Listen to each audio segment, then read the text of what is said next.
Somewhere in the vast, ungoverned waters of the Gulf of Guinea and the Indian Ocean, the concept of mercy dissolves in the salt spray. In these maritime badlands, armed Somali pirates and West African gangs stalk merchant vessels like wolves shadowing a herd. They are fast, desperate, and, in many cases, armed to the teeth with assault rifles and rocket-propelled grenades. For decades, the world's navies have played a game of cat and mouse here, arresting crews, prosecuting a handful, but leaving the core networks untouched. But one navy in particular has never been interested in playing by those rules. The Russian Navy does not merely intercept pirates, it removes them, sometimes from the battlefield, sometimes from existence. What emerges from years of whispers, leaked logs, and scattered eyewitness testimony is a doctrine that goes beyond deterrence. It is a campaign of eradication, built on 3 words: eliminate, erase, deny. The May 2010 Moscow University hijacking. The story begins on May 5, 2010, in the Indian Ocean, 500 nautical miles off Somalia's coast. The Moscow University, a 300-meter oil tanker hauling 86,000 tons of crude bound for China, cut a steady path through the swells. On board, 23 crew members carried out their routines until 3 high-speed skips appeared on the horizon. Within minutes, the skids closed in, armed men visible, their engines screaming. The crew knew exactly what they were dealing with: Somali pirates, likely operating under one of the well-connected coastal clans that financed hijackings and funneled ransoms into local warlord coffers. The tanker's defensive measures: water cannons, evasive zigzags, emergency flares, barely slow the assault. Boarding ladders clanged against the steel hull, and armed men swarmed aboard. The lockdown that bought time. The ship's master, Captain Admiral, had no armed security team. Instead, he executed the emergency lockdown protocol. He killed propulsion, sealed every hatch, and shepherded his crew into the vessel's citadel, a fortified compartment deep inside the tanker, stocked with food, water, and satellite communications. From inside the citadel, the crew could hear the pirates above, frustrated and searching. But they found no hostages, no bridge access, no way to force the ship to move. The hijacking had turned into a hollow victory. Admiral's satellite call did not go to local coast guards or allied patrols. It went directly to Russian Navy command. Enter the Marshal Shaposhnikov. Within hours, the Marshal Shaposhnikov, a 6,200-ton anti-submarine destroyer armed with missiles, CIWS cannons, and 2 K-27 helicopters, was steaming at flank speed toward the last known coordinates of the tanker. The Shaposhnikov's crew were veterans of multiple anti-piracy deployments. But this mission was different. There was no escort duty or deterrence patrol here. The intent was decisive force. At dawn on May 6, with targeting information from an Australian surveillance aircraft, the Shaposhnikov launched a K-27 helicopter loaded with Russian Marines. As it approached the hijacked vessel, the pirates opened fire, a fatal error. The helicopter's gunner responded with 12.7mm machine gun fire, cutting down an armed pirate on deck. With confirmation from Captain Admiral that his crew was safe, the Russians escalated. 2 100mm naval shells slammed into the water near the tanker, a final warning before fast attack boats carrying Marines raced forward. Boarding and capture. The assault was swift and overwhelming. Russian Marines boarded from multiple angles, engaging in close-quarters combat that lasted minutes. Faced with professional naval infantry, the pirates will collapse. Most dropped their weapons and surrendered. The crew was freed unharmed. On paper, the operation was a model of precision. No civilian deaths, minimal damage, and all pirates captured alive. What happened next is where the official story ends, and the darker one begins. The Vanishing 11. According to Moscow's public statement, the captured pirates were placed in an inflatable boat, given food and water, and released into the open sea, more than 500 nautical miles from land. No compass, no GPS, just the horizon. They were never seen again. The Russian Ministry of Defense maintained they likely perished at sea. Somali officials accused Moscow of extrajudicial execution. Human rights groups issued condemnations that faded quickly from the news cycle. Privately, naval insiders paint a more complex picture. Leaked testimony from former crew members suggests the pirates were interrogated aboard the Shaposhnikov for hours. The aim was not prosecution. It was intelligence gathering. One captive allegedly revealed the coordinates of a pirate staging camp on the Somali coast. Less than 24 hours later, a precision strike, possibly from a Russian drone, obliterated the site. Moscow denied any involvement, but satellite imagery and the timing told a different story. The silent disposal doctrine. Declassified logs later revealed that the Shaposhnikov's crew tracked the released pirate's inflatable for 8 hours before the signal vanished. Some accounts mention a submarine surfacing nearby. Whether the men were taken aboard, executed at sea, or simply left to drift remains unknown. Inside the Russian military, the message was unambiguous.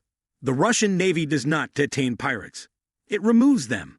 This approach was never formally admitted, but it laid the foundation for what insiders would later call the Kulakov Manual, a classified set of anti-piracy protocols that transformed Russia's presence in high-risk waters. Fast forward to 2021. By 2021, piracy in the Gulf of Guinea had surpassed Somali waters as the most dangerous in the world. Ships transiting West Africa faced a constant threat of hijacking, often ending in kidnapping for ransom schemes. On one patrol, the Vice Admiral Kulakov, another Russian destroyer, intercepted a distress signal from the Panamanian cargo vessel MSC Lucia. The Lucia was being stalked by a pirate skiff in the middle of a tropical storm, rain hammering the deck, lightning flashing over heaving seas. The storm intervention. Despite the chaotic weather, the Kulakov launched the K-27 helicopter carrying a full marine assault team. As the Russians closed in on the Lucia, something unexpected happened. The pirates turned and fled. No shots were fired. The reputation of the Russian Navy, forged in operations like the Moscow University Rescue, had preceded them. The pirates didn't test their luck against the force that made its name on zero-tolerance encounters. The Marines landed, swept the ship, and found the crew hiding in the engine room. The rescue was completed without a single casualty. Fear as a weapon. In the days that followed, the Kulakov remained on escort duty in the region. Several suspicious vessels vanished from radar as soon as the destroyer appeared on the horizon. Intercepted pirate radio transmissions revealed commanders warning each other to cancel operations entirely when the Russians were present. Official records list multiple pirate boats as weather-related losses during Kulakov's 4-week deployment. Naval insiders whisper another explanation. Silent disposal. No arrests were logged. No survivors reached port. The Kulakov Manual. Following the 2010 incident, Russian Naval Command quietly distributed a classified anti-piracy doctrine, the so-called Kulakov Manual, across its blue water fleet. Its details remain sealed, but Western and Chinese intelligence services have reportedly sought access to it. According to sources, its principles emphasize preemptive engagement, striking before pirates can secure hostages, psychological warfare, cultivating a reputation so lethal that contact alone forces retreat. No loose ends, ensuring that captured pirates cannot re-enter the trade or share intelligence on Russian methods. Plausible deniability, maintaining official narratives that allow Moscow to deny lethal actions while reaping the deterrent effect. The results are hard to dispute. Pirate attacks on Russian-escorted ships are virtually non-existent. A different kind of deterrence.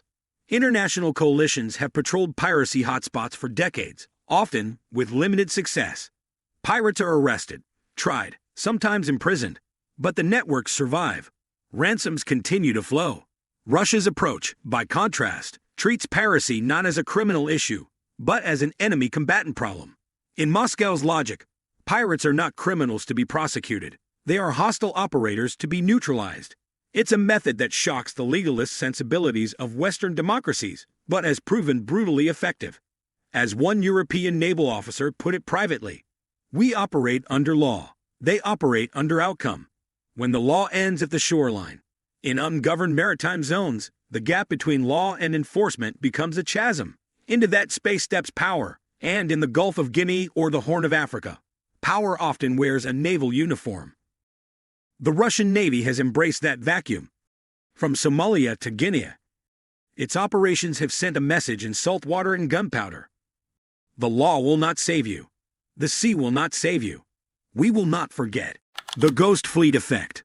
In piracy circles, the fear of encountering Russian warships has taken on a near-mythic quality. Boats vanish. Crews disappear. Survivors don't talk, if there are any. Satellite analysts note patterns of sudden vessel disappearance in patrol zones coinciding with Russian deployments. Whether these disappearances are weather, mechanical failure, or deliberate action is left to speculation. That uncertainty is part of the deterrent. Pirates now face a simple equation: attack the wrong ship, and you don't just lose the payday, you lose everything. Brutal clarity. The dark logic of maritime deterrence is simple. Fear lasts longer than prosecution. Russia has turned piracy, in its patrol zones, from a high-risk business into a suicide mission. It has done so not through international courts, but through a willingness to operate in the shadows, to eliminate threats without leaving a paper trail. For some, this is an outrage, a violation of law and human rights. For others, it is proof that piracy can be defeated if the gloves come off. What's undeniable is that the Russian Navy has changed the rules of the game. In the lawless corners of the world's oceans, where the law ends at the shoreline, power fills the void. And in that void, Russia operates with a kind of brutal clarity that turns pirates into ghosts. If you want more video stories into the world's most shadowy naval operations and the battles fought far from the headlines, hit that like button and subscribe. Stay informed, stay alert, and remember, out here, the sea forgets, but the story never should.